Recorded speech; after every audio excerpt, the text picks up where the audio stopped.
Yeah, I just don't think that's the case at all either. I have never really done any reading on it, but You can see government studies where it states that 73% of adult male homosexuals say that they've had intercourse with a minor as an adult, What? which is to say a boy. And so when you ask someone, I saw someone in the chat, they said, well, what's the danger of homosexuality? Well, the danger is that many of them are pedophiles, especially on the male side. And secondly, it's not even healthy. For example, studies also point out that males have incontinence in older age, which is to say they're crapping themselves because it's not healthy. I shouldn't be going in. I'm sorry. Damn, this is a wild article. Kind of want to read this one. Sexual assault against boys in a crisis. It's far more common than we think, and here's why we don't talk about it. This is from the Washington Post.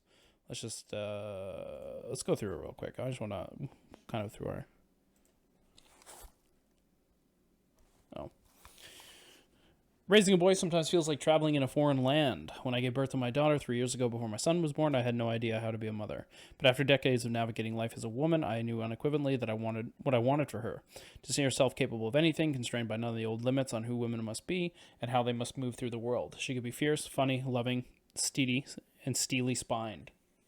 I'm strong and fearless, I taught her to say when she was 2. As she hesitated on the playground, her lips quivering as she considered crossing rope netting bridge strung 10 feet above the ground, there was nothing premeditated about that little sentence. It just appeared on my tongue, distilling what I wanted her to be and how I hoped she would think of herself. I had no such pithy motto for my son. Remembering a boy to be strong and fearless seemed unnecessary and maybe even counterproductive, fortifying a stereotype instead of unraveling it. What could I give him to help him ignore the tired expectation of boys? I had no idea. That is actually a good question. I've kind of wrestled with that myself as well. Especially when it comes to like telling your son to grow up or be a man. It can be, you gotta be careful about that kind of shit. There's still times I think there's still positive times in which you can say it though. I don't know how to help him and resist the stresses of stereotype of boyhood, because I had never grappled with the fact that boys face stresses and stereotypes at all.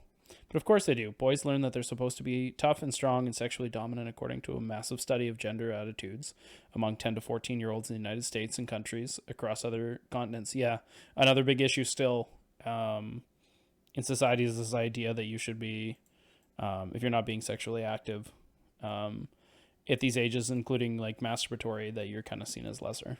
So, girls learn that they're supposed to be attractive and submissive, according to the study led by researcher at Johns Hopkins. Global scope clearly harms girls who face disproportionate levels of sexual violence, not to mention the greater risk of early pregnancy and leaving school.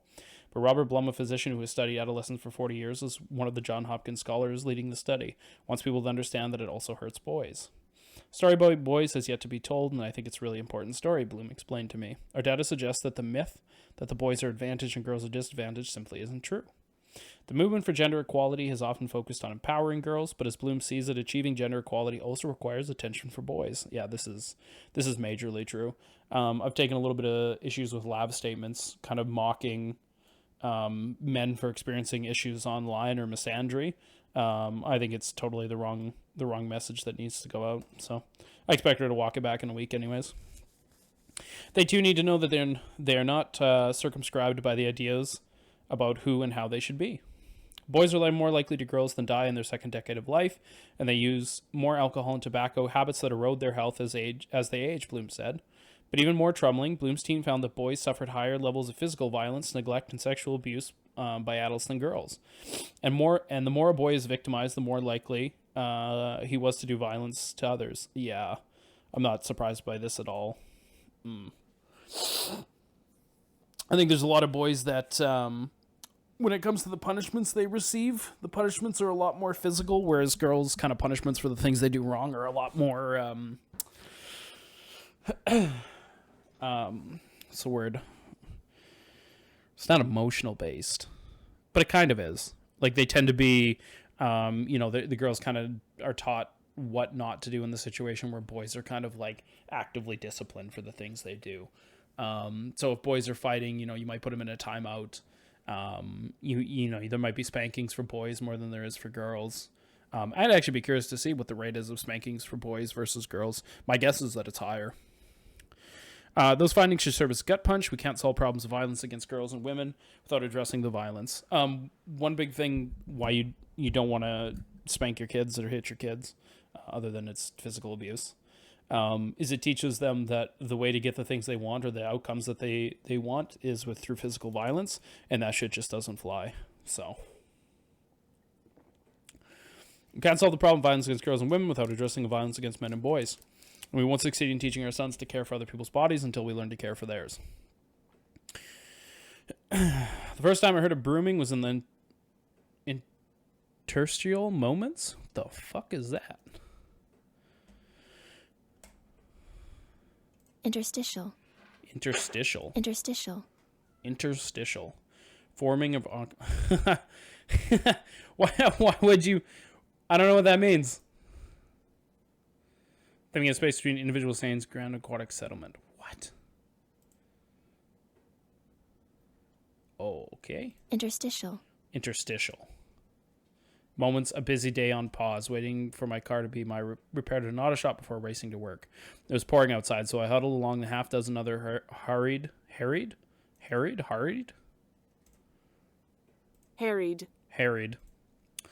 customers in a small room where television blared at a local news story. 5 boys, football players at a high school just outside DC, had been charged with rape and attempted rape and alleged attack of their teammates with the end of a wooden broomstick. Jesus. Not only had I heard such a thing, but after I had never even imagined it. Rape with a broomstick. Long after I left, I was still trying to wrap my head around it. As the details emerged in the following days and weeks, I could not look away. It happened on the last day of October, Halloween, at Damascus High, a diverse public school with a powerhouse football program in Montgomery County. My colleagues at the Washington Post, where I work as an investigative reporter, reported the wrenching details of the attack. Freshmen on their junior varsity team had been changing in a locker room after the school when suddenly the lights went out and they could hear the sound of someone dragging a broomstick against the wall. Jesus. The sophomores had arrived. It's time, one of them said. They went from the freshman to freshman, grabbing 4 of them, pushing them to the ground, punching them and stomping them, and then pulled the younger boy's pants down and stabbed the broomstick into their buttocks, trying at least once succeeding to shove the handle inside their rectum. Holy shit, that's fucked up. The victims pleaded for help. The attackers laughed at them, and the crowd of other boys onlooked, watching the horror unspool. The worst part is nobody wants to speak out in the bystander effect because they are afraid that they will be the next ones to receive this punishment. I shouldn't call it punishment. These actions, this rape, this sexual assault.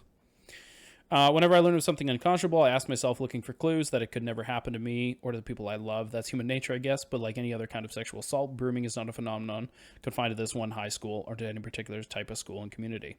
Cuts across racial and socioeconomic lines, showing up the elite private boys' academies. Yeah, it's like that form. It's like the hazing, right? The boys doing it probably saw it as like a form of hazing, when in reality that is sexual assault. You sexually violated your fellow like classmates, which is pretty fucked up.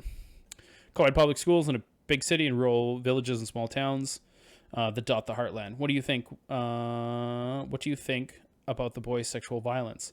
I thought I knew that boys are victims only rarely and automatically equated child sexual abuse when adults playing on kids, but I was wrong on both accounts. Yeah. Trying to think. I remember hating changing in the fucking locker room. Because if you did, yeah, there was a lot of mockery and like a lot of like unironically dick measuring contests. So yeah, no, it's pretty fucked up areas for sure.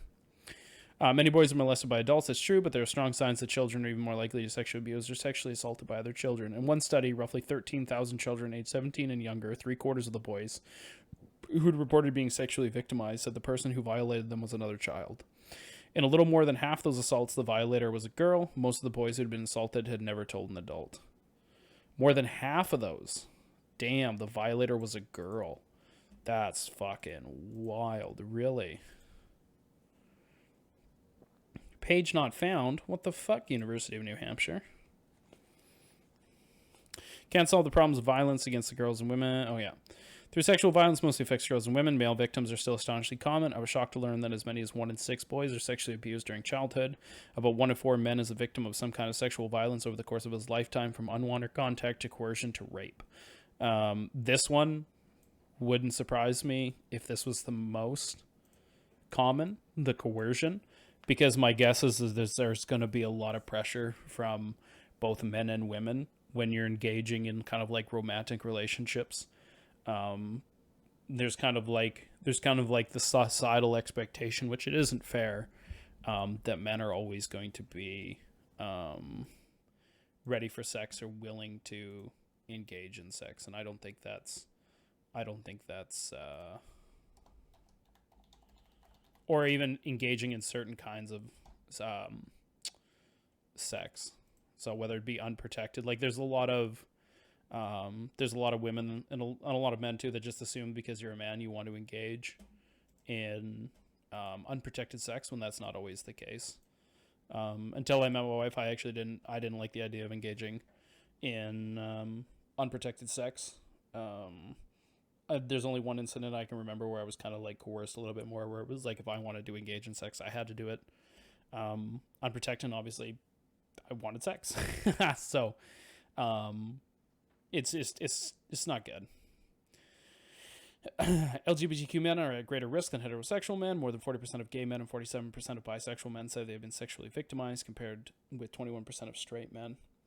In 2015, a national survey of the Center for Disease Control and Prevention found that nearly 4 million men and 5.6 million women had been victims of sexual violence just in the previous year. That's a lot closer than I would have expected. More than 2 million of those men were subjugated to unwanted sexual contact, and more 800,000 said they were made to penetrate another person, an awkward term that doesn't show up much in media or in public debate. It seems like that as a man, it was either too inebriated.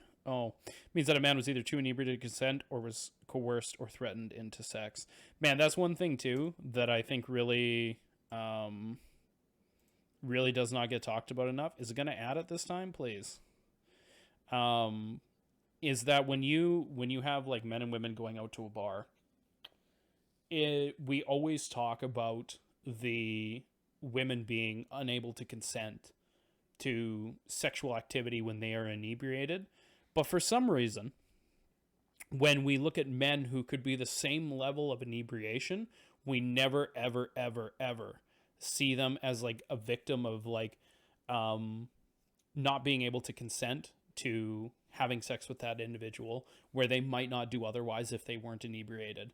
And it is almost memed upon, because the idea that the man at the bar is picking up the last chick of the night, right? And I think that is I think it is inappropriate. I think we need to have that discussion that, hey, if a man and woman have been matching each other drink for drink, that man cannot consent in the same way that woman cannot consent, and both parties are in the wrong. And I think we as a society need to have a conversation about why getting inebriated with people that you've never had those consent conversations with, that needs to end. But I think you can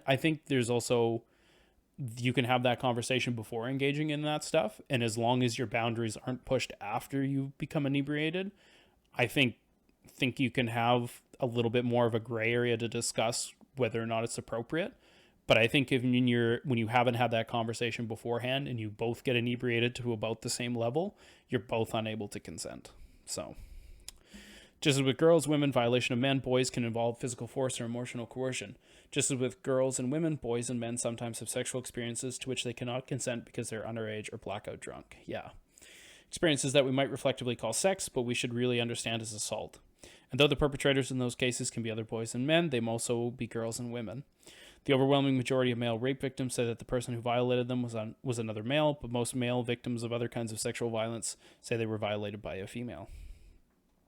Boys and men who survive sexual violence can experience serious psychological and emotional fallout. That's another thing too that we don't really discuss, or that we kind of meme about, right? I say we as a society. And my guess is that most red pillars would meme about it more.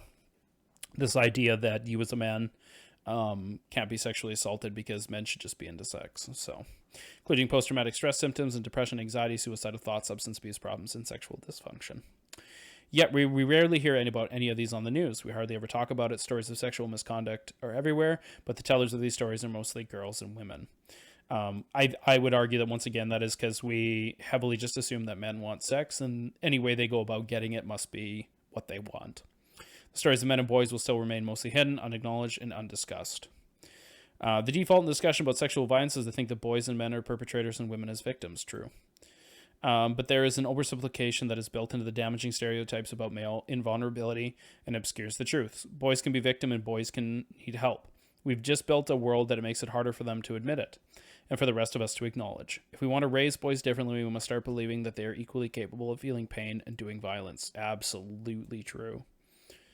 When I first began learning about locker room assaults, I wanted to know what motivated a boy to hurt another boy in this way. But along the way, I became even more puzzled and troubled by the victims' experiences. They had so much difficulty identifying what had happened to them as sexual assault, and felt too much shame to admit they were hurting. This does not surprise me at all. Once again, kind of playing into those stereotypes and those societal assumptions. One boy was so distressed about the prospect of being attacked by his basketball teammates during a tournament trip that he called his mother, intending to ask for her help. As frightened as he was, when it came down to it, he couldn't bring himself to tell her what was going on. I was going to tell her that when I first got on the phone with her, but I ended up not saying nothing. He later said, I was going to tell her, but I didn't know how to say it.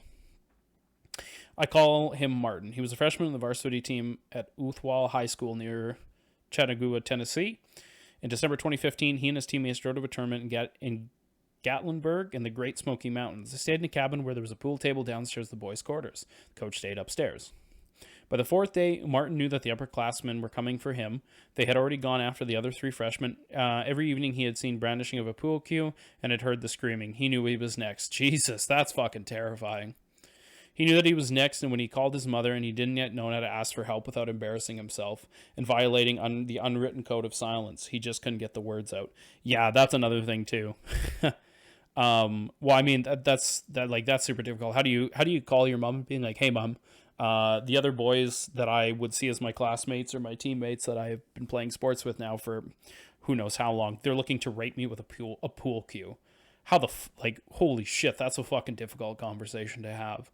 And not only that, there is kind of there's a stigma that if you're going to receive this hazing and bullying, when you go and you tell an authority type figure, you're a fucking rat, you're a snitch, you're just ruining the fun, it's all in games, boys will be boys, right, is the statement that usually comes out, and that is absolutely fucking disgusting. My heart goes out to this dude. That must have been absolutely terrifying. Soon after the phone call with his mother, 3 of Martin's teammates assaulted him, even after the attack, which ultimately landed him in the hospital. With a months-long recovery ahead of him, Martin did not immediately tell the truth of what had been done to him. He told his coach that he and his attackers had been wrestling, and he insisted he was fine until he peed blood. Oh, fuck. Then collapsed and had to go to the emergency room. They probably tore the inside of his fucking ass. It was only because of this extreme injury that the truth came to light. Damn. Absolutely all of those people that were engaged with that should be charged with fucking assault.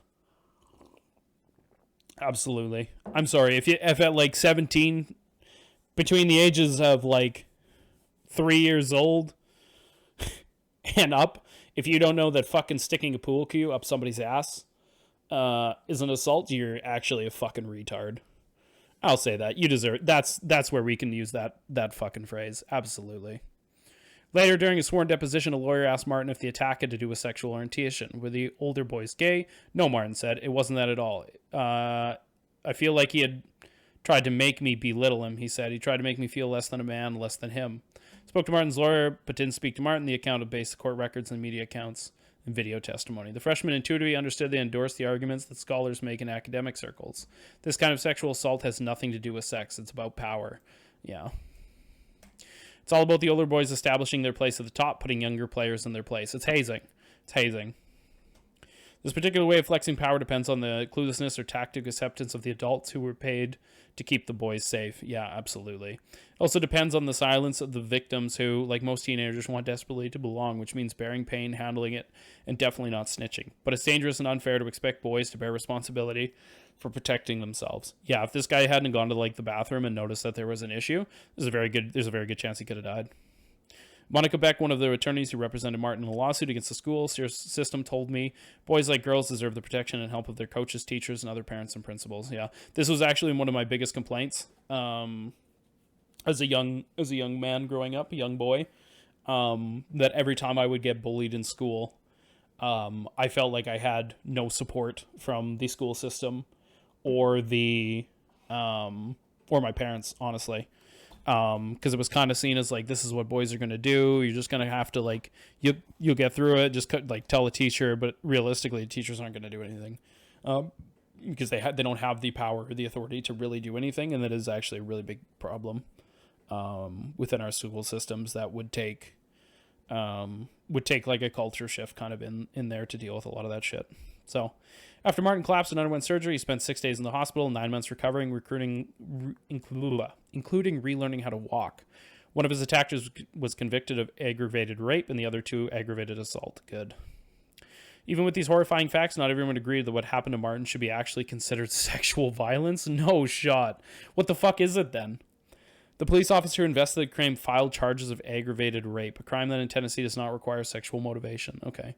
But he suggested in the state court what happened was not in fact sexual assault. It was instead, he said, something stupid that kids do. Yikes. That just happened to meet the definition of aggravated rape. So it's aggravated rape. So it's sexual assault. I'm sorry. Other kids do not shove pool cues up other kids' asses. That's not normal. That is some abnormal, degenerate, fucked up shit.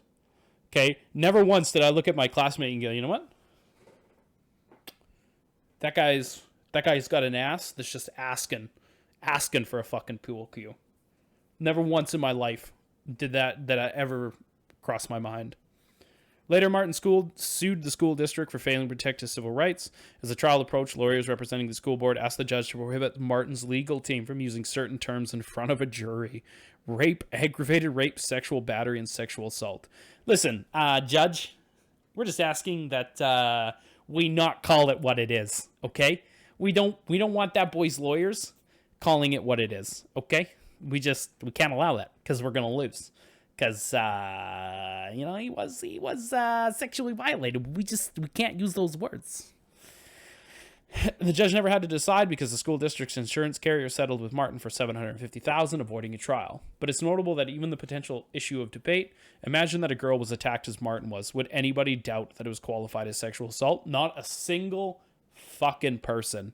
And everybody would have went scorched fucking earth on those boys and that school district. Holy shit. It'd be fucking Nukagami, okay? They'd be fucking raining hellfire from the fucking top of a mountain on these boys. Sports is a refuge for so many children and an engine for so much good. Kids can learn to communicate, depend on each other, and they can learn to push and surpass their own athletic limits. They can learn to learn to win, lose, in humanity and grace.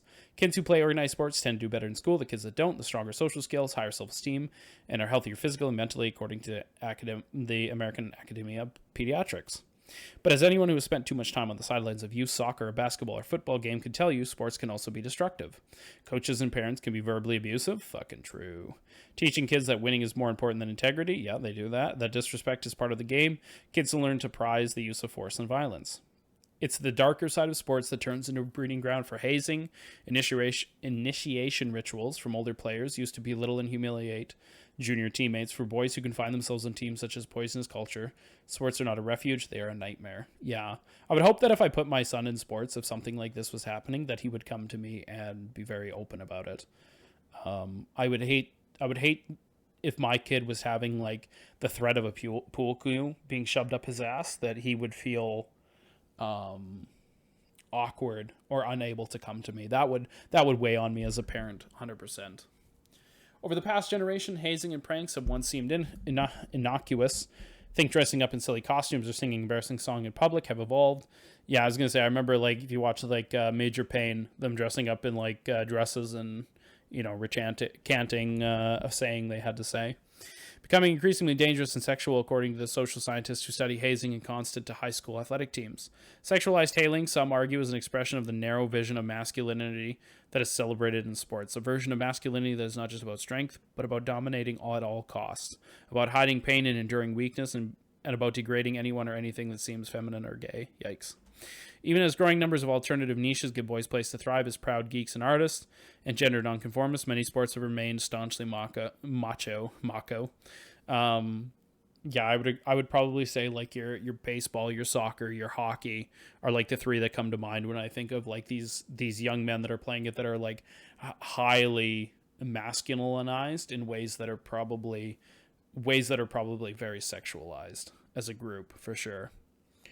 We don't have comprehensive data on how common it is for boys to sexually assault other boys in contests of athletics. In 2000, researchers from Alfred University, a small private school in Western New York, conducted the first national survey of high school hazing. They wanted to ask about sexualized hazing, but they were stymied. In those early days of the internet, they had to send out their survey data to students in the mail, and they got access to a database of students' addresses only on the condition that they not ask any questions having to do with sex or sexuality.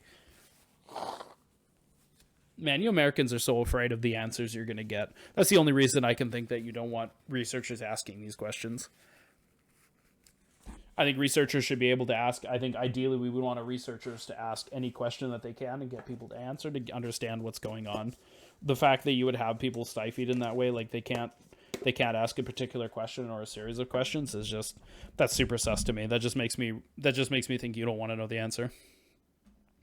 In general, researchers have trouble getting permission to ask children under 18 questions about anything related to sex, sexual violence, or abuse, which is understandable, but also hobbies are understanding. I would say this is not actually understandable. I think this leads to a culture of us not understanding how badly kids are assaulted. I think one of the best things you can do for your kids is, like, properly sexually educate them so that they can properly inform you of sexual misconduct. I think this inability for us to research it, to talk to our kids about it, and to like understand what kids are doing to each other, I think kind of stifles a lot of the betterment that we could do moving forward, because we're shooting in the dark and we're just assuming. So Norman Poland, one of the lead researchers of the Alfred University survey, found students' replies on one opening question shocking. They talked about sexually assaulted in a way that matches in the back of the bus and locker rooms, Poland said. It was devastating to read those reports from kids that were just trying to be a part of the team or club. Psychologist Susan Limpkin studied hazing from 2003 when she traveled to a small town near her home in New York to interview the parents and coach of high school football players who had been sexually abused by teammates in a preseason training camp. None of the victims reported the abuse to the coach, parent, or any other adult. It came to light only because one of the boys sought medical help, and the cover story he told the doctor to explain his injuries didn't make sense. She and other experts said that she had seen more media reports and court findings allegedly ritualizing sexual violence among high school boys, leading to them to believe that it is becoming more common and more severe. Boys tell each other and themselves that they are taking part in a tradition. This is what it takes to be part of the team. This is what it takes to belong. First you are assaulted, and then you become a bystander watching as others are brutalized. Finally, you get your turn at the top and your turn to attack. Yeah. Boys who reported being sexually assaulted in the face humiliation of having to describe how they were violated out loud to another person. And then they face what Lipkins called a second hazing, a blowback of harassment and bullying, not unlike the heaped on female victims of rape. True, because then you start getting bullied as a man for like being like, oh, you're the snitch. Look at you're just snitching on your teammates. Like you're not part of the team. And then the second hazing begins. Lipton noticed she's seen parents and students band together to protect their team, their coaches, and even local real estate values against all allegations of sexualized hazing. Communities support the perpetrator, saying you're a wimp. Why didn't you report it? Yeah, Jesus, and nobody would ever be saying that to women. As a result, for all they do, but we usually generally see those people as garbage human beings. As a result of all the pressures, he said, the common for boys to remain silent even after being assaulted. Not only do boys not want to tattle on their teammates, they often do not recognize that they're victims of an unacceptable violation and of a crime. No one has told them. Hazing education is in the dark ages, Lipkin said. She believes that young people and adults, including parents, coaches, and administrators, need more training to recognize this kind of behavior as an unacceptable form of harm rather than a tradition to be upheld, and Lipkins believes it won't end until groups and players stand together to stop it, either as an active bystander who protected victims or as a victim who together find the courage to speak out. Of course, when they speak out, they need grown-ups to hear them and protect them. Yep. Coaches must understand that bullying is a healthy team culture. Oh, that building building a healthy team culture and guarding players and safety is a crucial part of the job. The thing is, I don't think the coaches are not knowing this shit is going on. I think they know because they either at one time probably played the sport themselves and understand, and they are actually the ones probably making the biggest excuses that boys will be boys. So the coaches do understand, but the issue is that they see it as part of building a healthy team. So I totally disagree with this. And we as parents must tell our boys the same thing we tell our girls, that their bodies are their own and that no one should touch them without their consent. And they will not tolerate violation of their physical autonomy. I tell my son this all the fucking time, that his body is his own and nobody is to touch him in certain places other than if he needs help or if mom and dad are trying to help him. Those are the only people. And if somebody else is to touch him in certain areas, he is to let us know. So... boys who are raped or sexually assaulted face particular kind of disbelief. Oh, this is fucking big true. They may not be accused as girls often are of reinterpreting a consensual sexual encounter as non-consensual. They're perhaps less likely to be accused straight up of lying or being crazy. Instead, they're accused of taking things too seriously. Sexual assault? No, it was just messing around. It was a joke. Just boys being boys. Just hazing. Yeah, like we talked about earlier. The language used to describe what happens to boys helps feed the problem, argues Adele Kilmer, who is becoming one of the leading lawyers for male and female victims of sexual assault. Terminology matters. Kimmel, a wiry woman with jet black hair, told me on a rainy day in downtown Washington at the sleek offices of the nonprofit firm Public Justice, where she is a senior attorney. Some of these boys don't even recognize that they've been sexually assaulted because it's been normalized by adults. Yep. They call it euphemistic terms. Hang on. No. Off. Euphemistic. Okay, I've never seen that word written before. They're called it horseplay, roughhousing, poking, hazing. They do not call it sexual assault. They don't call it rape. Yeah, true. Kimmel represented an Oklahoma middle school boy who was in a music class when one of his football teammates held him down and assaulted him. Jesus. The principal called it horseplay, but acknowledged in an interview with the state investigator if the same thing had happened to a girl, he would have considered it sexual assault. Yeah, I think that just kind of points out like the hypocrisy in their thinking for sure. The boy who was branded as a tattletale for reporting what had happened to him became the target of a fierce bullying at his school. His father asked for help. What do you want me to do? Hold his hand? Oh, Jesus. Yikes. See, and then this is like, and then when this kid kills himself, people are like, oh my God, what could we have done? He was so loved by everybody. I fucking hate people. I hate people like this dad. I hate fucking people like him. I hate people like this fucking school where they'll have these bullying fucking campaigns where something like this happens. And then they will sit there and go, oh my God, I can't believe that this kid did this. Fuck people like this. When we convey to boys that unwanted touch is a serious issue of sexual assault only when it affects girls and not when it affects boys, we are sending the message that only girls' bodies are worth protection. Yep. That the message leaves our sons vulnerable to abuse and presents them with a naughty question. Why should we treat boys with other people? Why should boys treat other people's bodies with dignity and respect if their own bodies are not also treated with dignity and respect? That is a great fucking question. Violence prevention programs often focus on debunking rape myths about female victims. No, wearing a short skirt is not the same thing as consenting to sex, but they less often delve into the male victims, particularly those men who are violated by women. The idea that a man would have to be forced to coerce into sex with a woman runs counter to our cultural scripts about how sex works. But that's just another misleading stereotype, and the one that makes it hard for boys and men to recognize and deal with their own experiences. By now, for example, stories about college campus rape have firmly established that some men assault women who are too drunk to consent. There's no counter narrative about men being raped when they have had too much to drink. Usually that is just called sex. True. But whether they consider it assault, men on campus can and do have unwanted sex. One student at the Massachusetts Institute of Technology told me for a 2015 Washington Post series on sexual assault and how uncomfortable he felt when he was pursued by a woman who he wasn't interested in. He found himself unable to say no to her persistent advances, even though he knew he didn't want to have sex with her. You don't want to be rude, he said. You don't want to be weird. Ooh, that'd be the other thing, because at one point, realistically, him saying no enough often, she's going to go and spread the rumor that this guy's fucking weird. This guy obviously doesn't want sex. There's something fucking wrong with him. And once that shit spreads like wildfire, it does end up having a negative effect on your reputation, on who you are once like these fucking scuzzy rumors get around just for not wanting sex. And it would happen too. College fraternities have a reputation for tolerating and even encouraging sexual violence against women, and there's some evidence that fraternity brothers are at greater risk than other college men of committing assault. But there is also There's also other, perhaps less widely known evidence that fraternity members are at a greater risk than other students of being sexually assaulted themselves.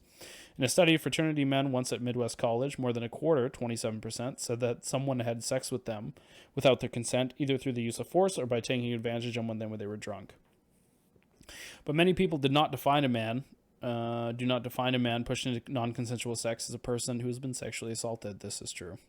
A 2018 survey of 1,200 adults found 1 in 3 would not quite believe a man who has been raped by a woman, and 1 in 4 believed men enjoy being raped by women. Jesus.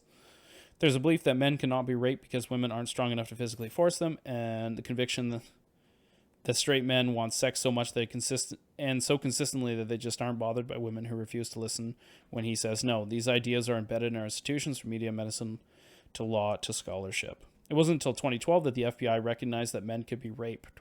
Really? Until then, the Bureau defined rape as the carnal knowledge of a female forcibly and against her will.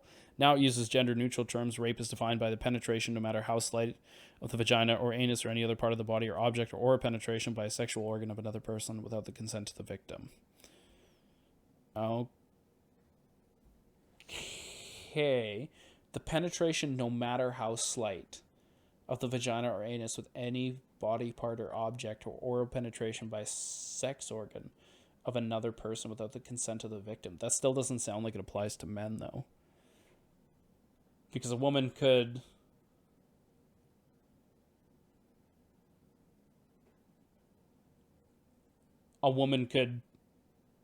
still sexually assault you, but she's not the one penetrating you. Scholars studying sexual violence have often asked men only about their own sexual aggression and women only about being violated, an approach that fails to acknowledge the much less measure the existence of male victims, female perpetrators of or same-sex assault. When researchers have asked about sexual violence in gender-neutral terms, they have made startling discoveries. One survey of 300 college men found that they experienced some type of sexual victimization, an astounding 17%. Nearly 1 in 5 had been raped, meaning that they had been unwanted sex because they were threatened physically, forced, or taken advantage of while too intoxicated to consent. Laura Stemple, an assistant dean at the UCL School of Law, is a feminist who has focused on some of the research highlighting a large number of men who have experienced sexual violence and the institution bias and have obscured their experiences. She told me that the efforts to bring attention to male victims and to surprisingly high rates of female penetration of such violence have at times triggered false accusations that she is aligned with men's rights activists who are known for their anti-feminist and misogynist language and ideology. This is like saying your problems don't matter because bad people talk about the same problems. But as Temple argues, acknowledging the invisibility of men's suffering does not mean dismissing or doubting violence against women. It is one or the other. It is not one or the other. True. People really struggle with this like dichotomy type shit when it comes to people being like victimized. Both problems are tangled up in some sort of deeply ingrained notion about what it means or what we think it means to be a man. How much? Oh, we're almost there. We've got one more paragraph left. The Me Too movement is built out of stories, one after another, of flood that help to see how men in positions of power abuse women, and they keep their violence secret. In those stories, the world saw evidence of a sprawling problem and urgent need for solutions. Women can found solidarity in acknowledging what had happened to them and declaring what it was not tolerable and what was not their fault. Now boys need to hear some of the stories from men. Media coverage of high-profile cases of sexual violence against men and boys has helped open Americans' eyes to the fact that the sexual victimization of boys is not just possible, but deeply scarring, psychologist Richard Garter, who specialized in treating male victims, told me. When Garter began speaking publicly about male victims in the 1990s, he was often greeted with a blank stare and disbelief. Not too surprised. But when it came to revelations about the widespread abuse by Catholic priests, by Penn State assistant football coach Jerry Sandusky, by Boy Scouts troop leaders, these stories forced people to begin to recognize the vulnerability of young boys. When actor and former NFL player Terry Crews came forward to say he had been groped by a male Hollywood executive, it forced people to consider the vulnerabilities even of strong adult men. And it made room for more boys and men to come to terms with their own experiences as victims of abuse, Garner said. Every time that happens, some boy somewhere says, well, if he can come forward, maybe I should be talking to someone. Perhaps it is what happened more often over the past few years. The women who came forward in droves to speak out about sexual violence were joined by men who said they had been abused, including allegedly by high-profile men such as actor Kevin Spacey and film director Bryan Singer. In one remarkable reckoning, more than 300 former Ohio State University students said they had been sexually assaulted by Ohio State doctor Richard Straudis and sued the university for failing to protect them. In 2019, an independent investigation commissioned by the university found Ohio State officials needed complaints about Strauss as early as 1979. Holy shit. But allowed him to continue practicing, and he retired with honors 2 decades later. Strauss committed nearly 1,500 acts of sexual abuse, including 47 acts of rape, the university told the federal authorities in 2019. The stories of Ohio State graduates tell about Strauss bear remarkable similarities to the story that hundreds of women told about the abuse they suffered at the hands of Larry Nassar, the former Michigan State University physician and former USA Gymnastics national team doctor. If the collective power of Nassar's victims forced the nation to confront the ways in which the institution ignored girls and young women who report sexual assault, then the graduates of Ohio State may help force us to see the dismissive boys and young men. For now, though, as many men see reasons to keep their stories themselves, Garter has written extensively about the shame, trauma, and confusion that his patients struggle as they try to make sense of how they were victimized. Many fear that admitting violation would be seen as evidence of personal weakness. Yeah, that doesn't surprise me. That's super sad. They feel they won't be believed, and they feel that they somehow be complicit. Boys who report sexual assault or abuse need to hear from their parents and the people close to them that they are unconditionally loved. The most important thing to say is, I believe you, and it wasn't your fault, and we still love you, Garter says. And the parents who want to prevent their boys from being abused, he explains, should be telling their sons all the same things they tell their daughters about the right to control access to their bodies. When we fail to recognize and address violence against boys, not only are we failing to protect boys, but we are also stoking violence against women.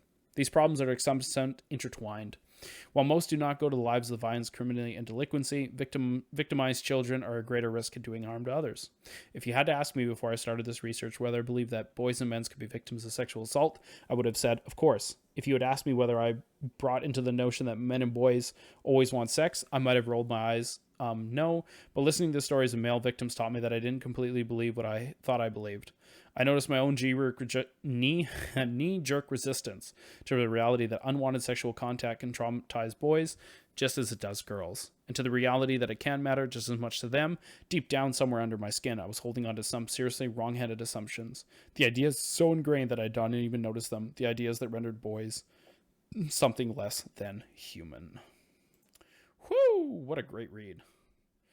I mean, pretty depressing, but it was a great read. Hang on, I want to get that question. Where the fuck was it?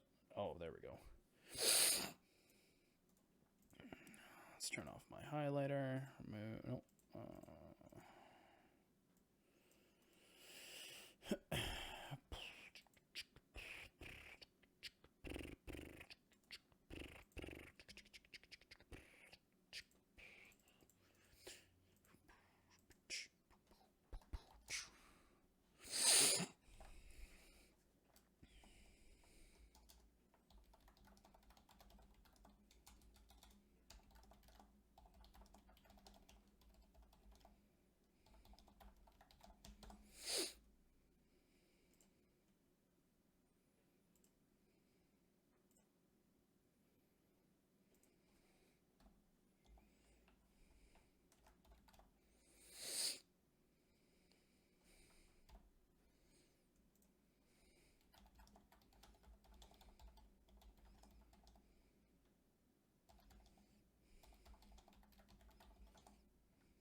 Alrighty.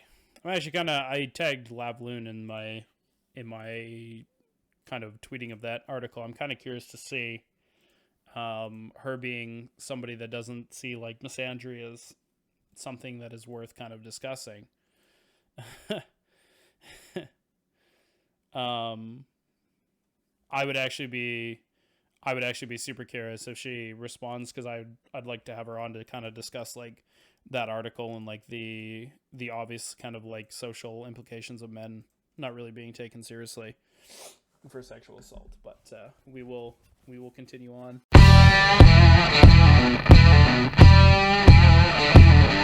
I hope you enjoyed this video. Make sure to hit that like and subscribe button and check out other cool content on the channel. Thank you.